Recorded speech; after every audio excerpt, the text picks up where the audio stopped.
guys, how's it going? I'm starting today's vlog in the back of my 1 Series, which is a very strange place to start any kind of video.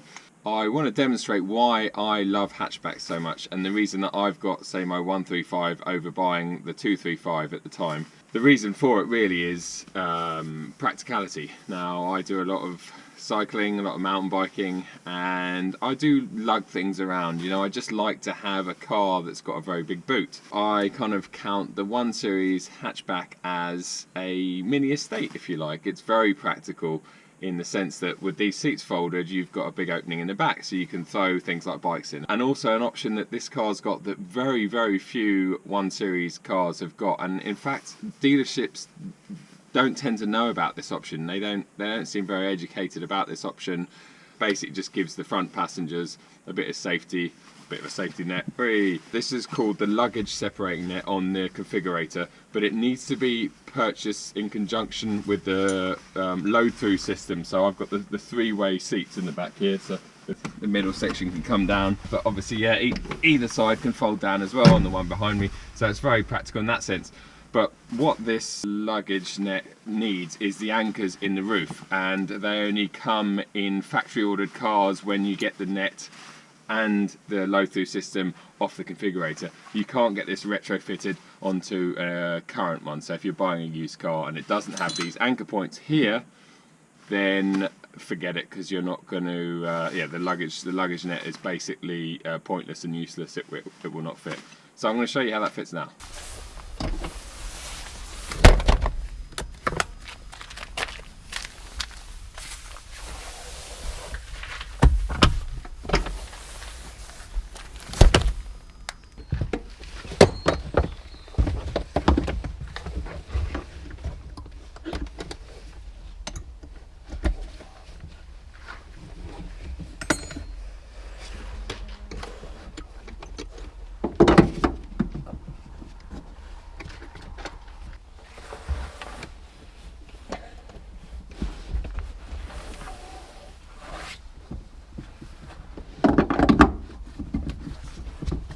Right, so as you can see, I've now got that all fitted and in place. So it's a proper nylon net with some serious securing anchors on there. So there's no way most things are going to come through and intrude into the front cabin if you have a, you know, a small accident or you hit the brakes hard. It just secures everything. But then I also tie the bike down with a anchor strap on these securing points as well, so it should all be in place. But you've got this carnivorous space in here. I think it must be close to 4.5, 5 foot in length. So you can easily get sort of 2 mountain bikes in there, no problem, and a load of gear. The up is in the garage, all nice and clean, ready to be sold, hopefully. This is the bike I use, so it's a Saracen Aerial Elite. This is actually a 2016 model. I'm getting the new one very soon. But these guys have always helped me out. They're a great brand, so check them out. I'll put a link to their website below. So yeah, the bike, the wheels need to come off. You can get away with just having the rear wheel off or the front wheel off, but I like taking both off. Right, so the first thing is I put the wheels in, and I always put the discs or the rotors on the bottom so they don't get squashed by anything, but I've only got one bike frame on top of them, so it's not going to do much damage, but always do that. So the wheels fit really nicely in there, just like that. Good old dust sheet. Always whack that over them just to stop the wheels scratching the frame. Also stops annoying rattles while you're driving along. There's nothing worse than that. I hate having rattles in the car, so whack that on. There you go, lovely.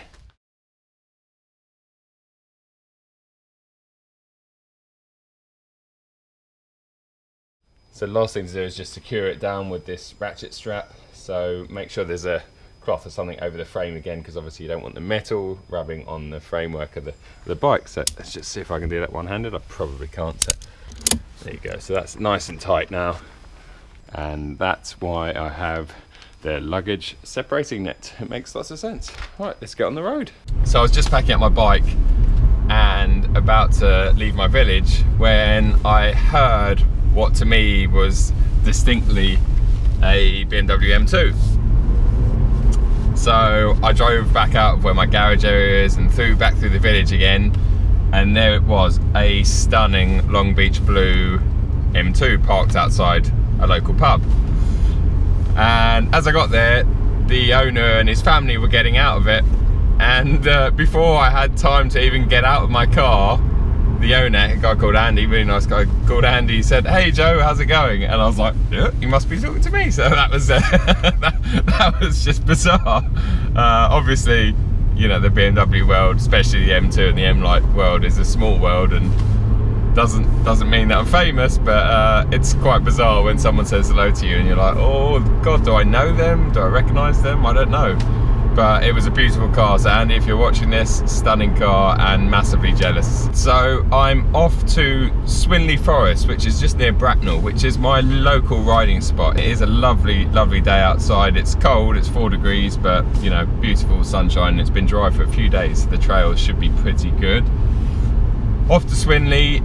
Now, Swinley is a great place to mountain bike. There's all sorts of trails and all sorts of levels of trails as well. You know, you get families out there with little toddlers riding around, up to sort of, you get pros out there. My good friend Brendan Fairclough does, you know, I see him out there training a few times in the year as well. So you get all sorts of levels of rider there, and it's just a nice fun place to go cycling. A friend of mine runs the Swinley Bike Hub there, which I'll put a link to their website underneath. They hire bikes, they service bikes, they sell parts for your bikes. Go and check out this link below, because they're great, and they have a lot to do with the development and the build of all the trails in Swinley. So they've kind of, yeah, they've really helped progress the trails over the last couple of years. For those of you who are new to my channel or don't follow me sort of religiously, you might not know, but cycling is a massive passion of mine, as much as cars, if not more.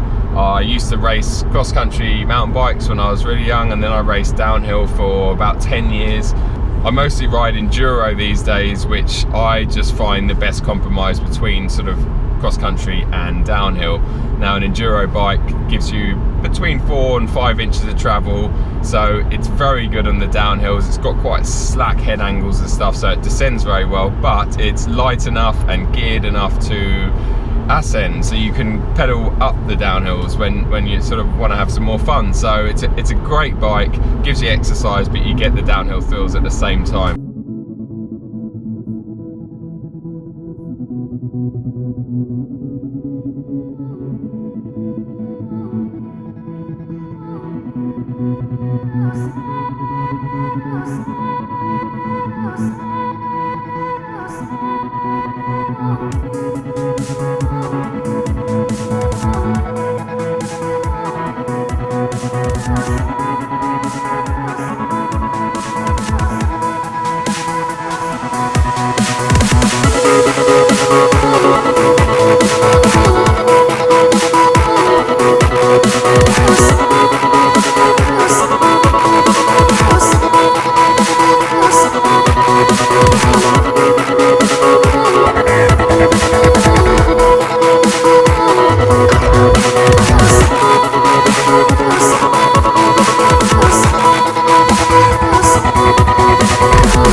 legs are starting to turn to jelly. I'm not unfit, but I'm not fit. And I'm not young anymore. And I'm feeling it. But what a beautiful day to ride.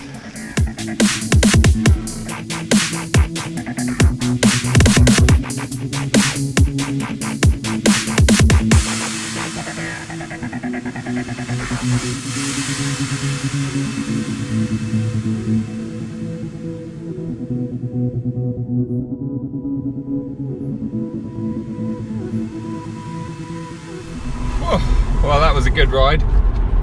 One thing I forgot to mention, when you go to Swinley Forest, make sure you pay the £2 for parking, because you will get a ticket there, and also the £2 goes towards, you know, trail maintenance and sort of maintaining the place. It was good, it was a nice ride. I hadn't been out my bike for months. I'm pretty overweight. I wouldn't say I'm unfit because I go to the gym fairly regularly, but I'm overweight and definitely not sort of mountain bike fit.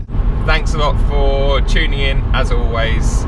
I really enjoy doing these vlogs. Hopefully today was something a bit different, and I'm sure a lot of you car guys and girls out there are cyclists or mountain bikers as well, so it might have appealed to you. Please subscribe for more videos like this if you haven't already, and give us a thumbs up if you like this. Leave any comments below, etc, etc. Cool guys, I'll speak to you soon. I'll see you at the next one.